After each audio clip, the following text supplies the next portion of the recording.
Jananim Sharadam Devim Ramakrishnan Jagadgurum Padapadme Tayo Shritva Pranamami Muhurmuhu.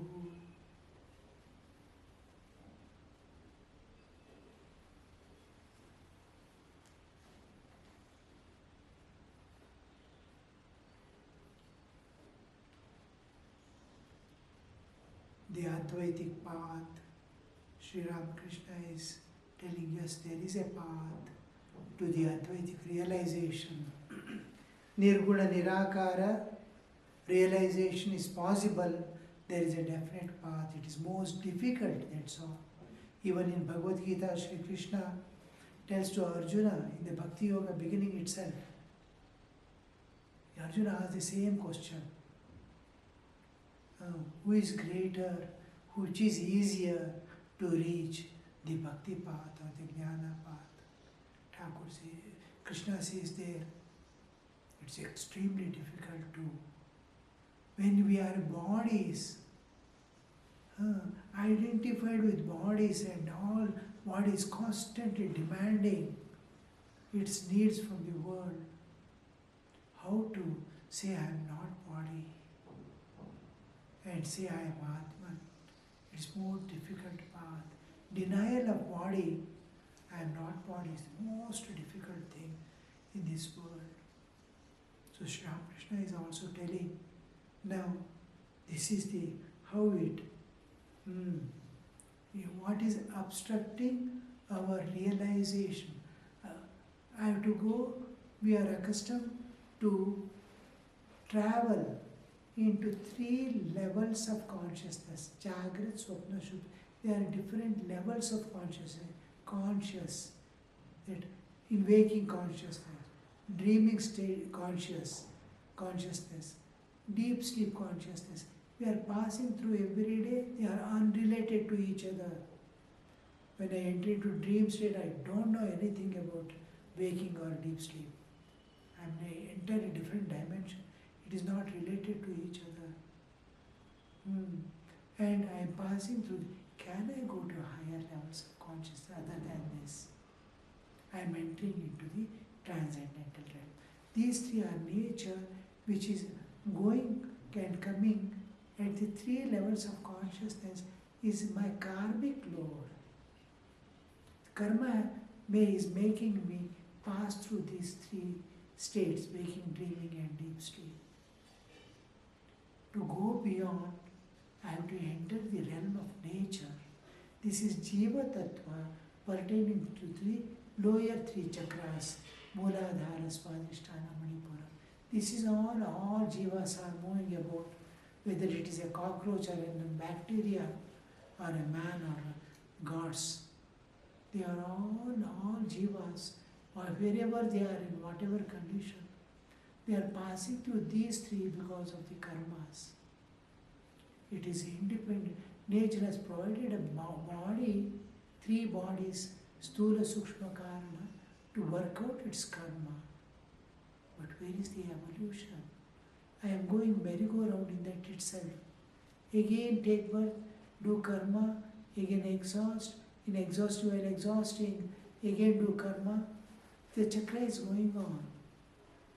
Now, can you go to the higher levels of consciousness, releasing yourself from the karmic loads?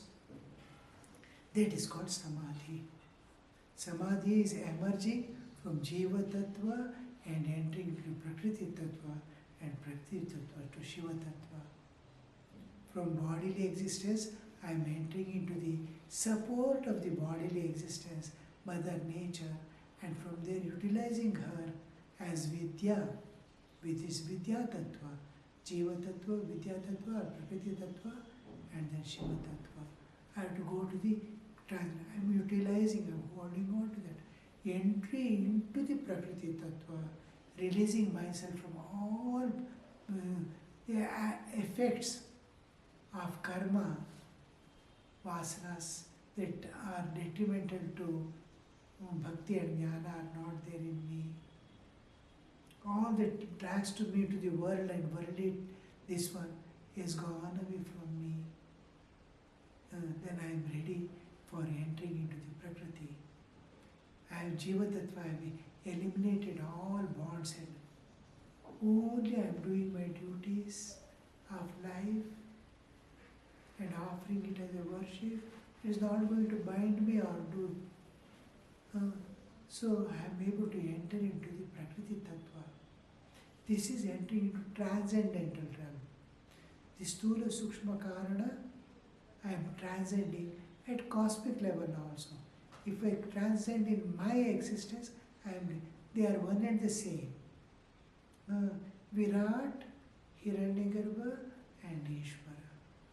This is the cosmic Jagra Swapna Sushupti. Here, in Taijasa, Prajna, Taijasa and Vishwa at individual level. The person in deep sleep is called Prajna, in dream state is called Taijasa, in waking state is called Vishwa. Every Jiva. And Vishwam is world. Vishwa is a person in deep sleep. Similarly, cosmic, individual, microcosm, macrocosm. Deep sleep is Ishvara. The causal state of the universe is Ishvara. And then the subtle state of universe is Hiranyagarbha. And waking state is called Virat. We are in the Virat now, universe. So I am transcending either this side or that side. I am transcending, entering into the transcendental realm. So I am entering into a new world. I am transcending the nature in its entirety and entering into the transcendental realm. All the three, gross, subtle and causal, and where the universe appears and disappears, where I enter into deep sleep and go beyond, become one with the Vishwa Chaitanya and manifest, again come to the waking state, that time entering into. That is the transcendental realm. It transcends by all the three bodies. It transcends all the three levels of the universe. I am entering beyond. That is transcendental realm. So I am entering into, this is called Samadhi. Various experiences, unimaginable dimensions. Whatever you see as beauty in this world is a small speck, insignificant to human existence. All the beauty, the ornaments, this, that, whatever you can see is nothing compared to the internal beauty after you enter into the transcendental realm. The real gems, the real ornaments will be there. The real person, Devata will be there. These artificial stones we are putting on as diamond and all. There it is consciousness shining as the various ornaments. So it's a different world of beauty, love, perfection, and all related to the Atman, unchanging eternal reality. This is constantly changing flux. So here we see so many new entries into the emerging out to coming out. So we are entering that realm. I am going to enter. Sri Ramakrishna says, because of this mind, it is holding on to this world. Same thoughts of the world again coming. Sit for meditation. Some things are coming which is not going to be there tomorrow. Constantly, something or it is coming. In childhood, mind was, in school days, mind was filled with, those thoughts are not of, we saw all those thoughts were unreal because they have gone away, never to come again. They are keeping me constantly engaged. Thoughts are keeping me constantly engaged and bound to this world. Can I see myself, experience myself, independent of these thoughts? Can I reach this?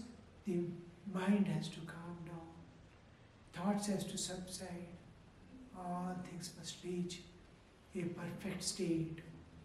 So Sri Ramakrishna is telling, It is not enough to know, one must assimilate the meaning. It is the thought of the world, worldly objects that prevent the mind from going into samadhi.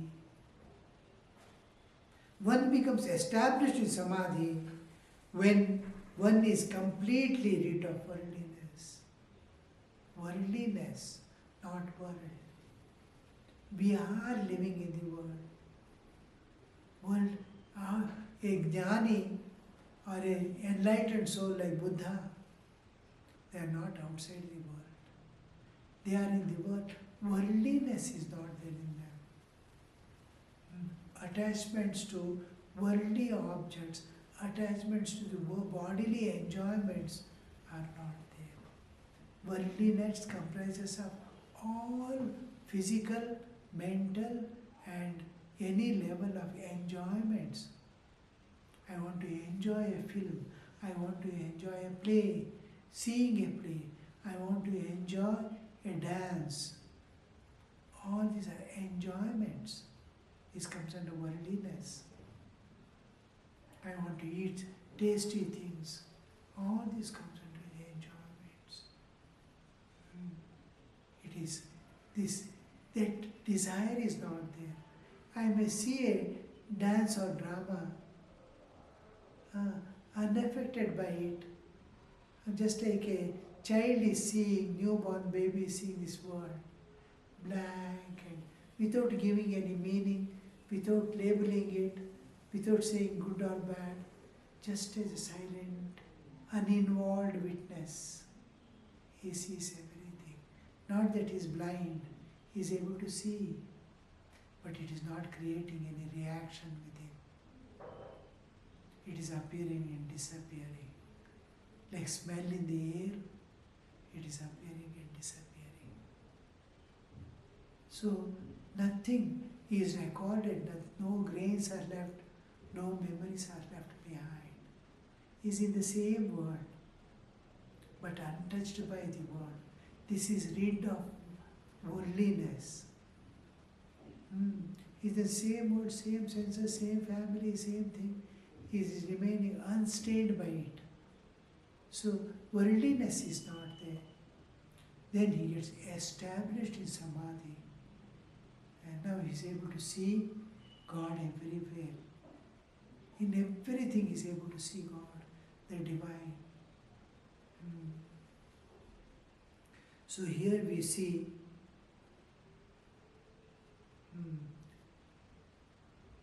completely rid of worldliness.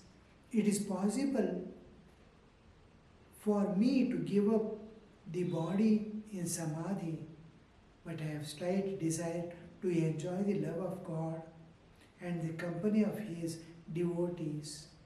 Therefore I pay little attention to my body. Sri Ramakrishna is telling about himself. Many of the Jivan Muktas, they want to enjoy the company of God. Once he realizes God and starts seeing everything, a child is a God, an old man is God, suffering is God, everything is, a play is going on. Like you are awake in dream. In dream, everything you see is mind. Space is mind, water is mind, people are mind, animals are mind. All things are mind alone. When you wake up, neither animals are there, humans are there, or suffering is there, joy is there. All have become mind. Suppose in the dream world, you are awake and know everything is mind. Somebody is suffering, you see, oh, it is mind. Somebody is enjoying, oh, it is mind. There is no difference between suffering and enjoyment because both are mind. Mind has become, one mind has become the whole universe. What if you will also make some mischief there.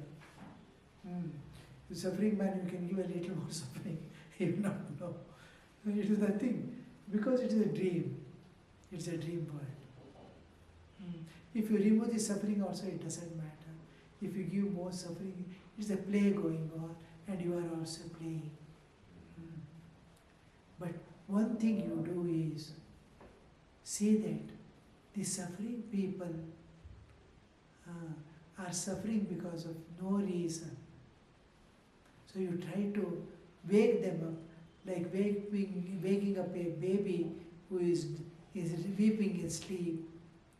Nothing is there in sleep, still we wake him up. Like that compassion, love. Oh, why is he thinking suffering? He's a Atman. He's not body at all. That knowledge he wants to give. You are Atman, my child. Body is suffering. So, Sri Ramakrishna is telling, any moment I can leave my body, but I am keeping a little. It is possible for me to give up the body in samadhi, just release the body, that's all. I am already separate from it totally. Just like I enter in sleep, I am totally different from body. Death is nothing for me, if I have the capacity to not to go back. I am free from that. My karma is going to bring me back to the waking state. If karma is not there, you are Jivan Mukta. Jivan Mukta doesn't have a karma. He can leave the body at will any time. But he says, I can leave this body, but I have slight desire to enjoy the love of God and the company of His devotees. I have the enjoy the love of God. Why does the Jivan Muktas continue their life is to enjoy the love of God. I want to be sugar and I want to enjoy the sugar. Being sugar is all right, one without a second, but to enjoy sugar is also. Sri Ramakrishna's attitude is, I want to enjoy God in various ways. As Bhakta, as one with God, as God as mother, God as father, in various ways. What all ways the humans have experienced God, all that he wants to experience in this life. So while living, let me pass through. How did they enjoy the company of God? The gopis with Krishna, I want to enjoy that way. How did Hanuman and the Vanara Sainya enjoyed the company of Rama? I want to be that and enjoy the company of God. So various ways he wants to enjoy God. And devotees, Bhakta, Bhagavan, Bhagavata, they are belong to one reality. If there is a single Bhakta, there is Bhagavan always. If Bhakta is not there, there is no Bhagavan also. So Bhakta, Bhagavan and Bhagavata, the Bhagavata is uttered because of it is eternal. My life story, suppose I write autobiography or somebody writes my biography, it goes off. It appears and disappears. Never to be seen again. A few may enjoy for few days and it disappears. Future generation will not even know a person was there. It goes, enters into past and disappears, but not of the avatars, incarnation.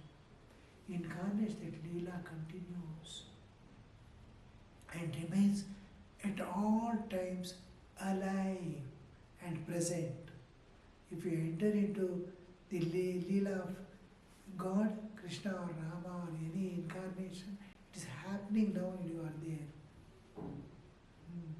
Otherwise, all other things enter into past and disappear. So, Sri Ramakrishna, the devotees are a part of the Leela. They have entered into Leela. Leela is going on of God. So, whoever identifies with an incarnation of God is entering into the stream of eternity. So he wants to enjoy the company of God because God is there in the another form, because they are eternal companions of God. So we here see Sri Ramakrishna has that desire to, and keeping this body still alive. When desire goes away, the body falls off. Even of the enlightened souls, once the purpose is over, for which they have come, the body can be given up. But nature may continue to keep that body for the sake of others.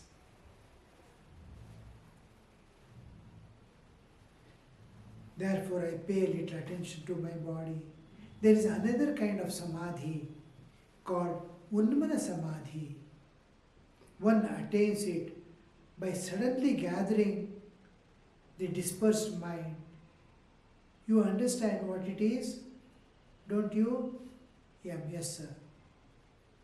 Master, it's continuing. Yes, it is sudden withdrawal of dispersed mind to the ideal. But that samadhi does not last long.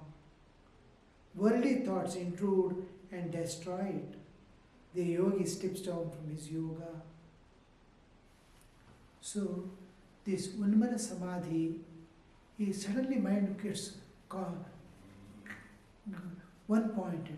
That is, it becomes condensed. It becomes one. The mind is always scattered and it is always outgoing and scattered. Constantly outgoing. If it suddenly shrinks down to one, it has no more thoughts. It's called, Sri Ramakrishna used to give the example of that a woman was sweeping and then somebody came and told, oh, in that village somebody passed away. She says, oh, I come from the same village. Nowadays you see people are dying away early in life. Then it is in such and such pada. That is one place. They say, oh, I come from the same place. I live there, my family is there and all that. Then he says, such and such a house. Then what? Yes, I am in the same, there are 4 houses. That is the compound in which I used to live. Then he tells the name of the person. That person was her son. And suddenly from the hand, this broomstick falls off. She collapses. How the mind, which was thinking around, suddenly gathered itself and suddenly the whole thing disappeared. This is called Unmana Samadhi. Sometimes in the ideal it merges. He is constantly doing worship, this, that and all, a particular God, reading every day, suppose Bhagavata or a Ramayana.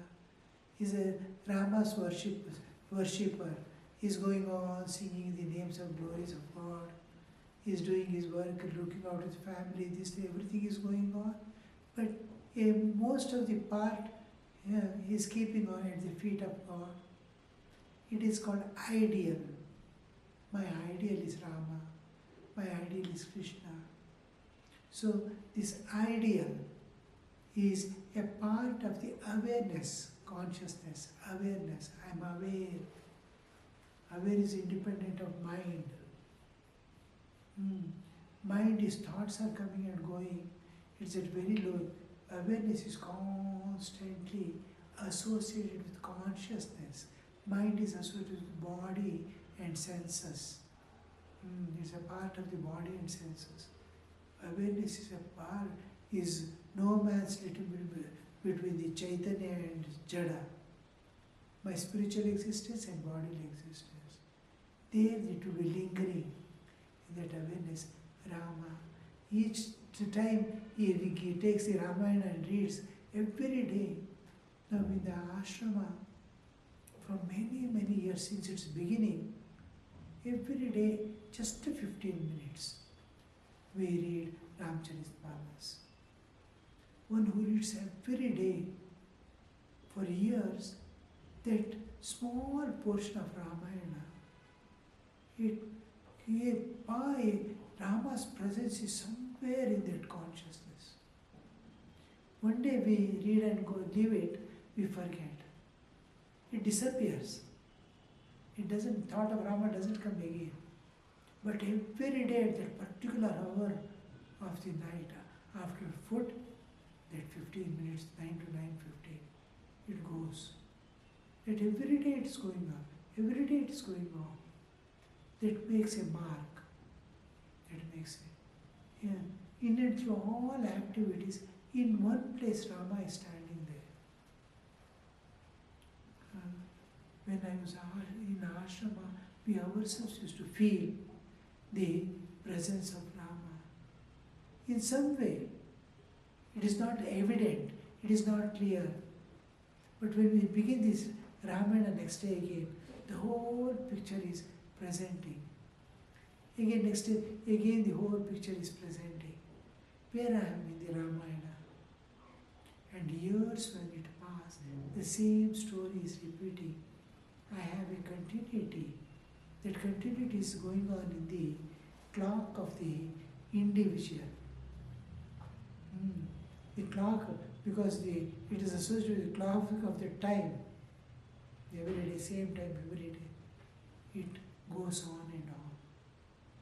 Now, this makes slowly, I am a part of that consciousness. There we see, this is ideal. My ideal is Rama's. Then when for some reason, when mind suddenly strikes into, it merges in it goes immediately to the ideal. Now, suppose I have great love for my child. When something happens, some accident happens, only the thought of that child comes into picture. My mind, as if my life is centered there, my pranas are there, I have kept there. I have got huge property and all. Suppose some accident, first, who will take care of this property? What happens to this? How that ideal is. Now, suddenly that ideal to which it is going to cling, it comes into picture. He gets a glimpse of Rama's presence. He sees the Rupa of Rama. But Sri Ramakrishna says, it doesn't last for long. He has seen, he had a vision of God. But it doesn't, worldly thoughts again come, worldly duties here. He has not finished the worldly duties in this one. He has not closed the files, all files are open. Suddenly current went and this one's, your laptop disappeared, screen disappeared. And when again it comes, all files are open. Like that.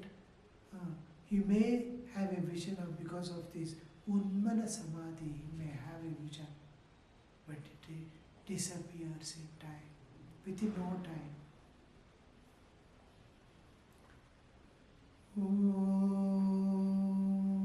Niranjanam Nityamananta Rupam Bhaktanukampa Dhrita Vigraham Ishavataram Parameshamedhyam Tam Ramakrishnam Shirasa Namah.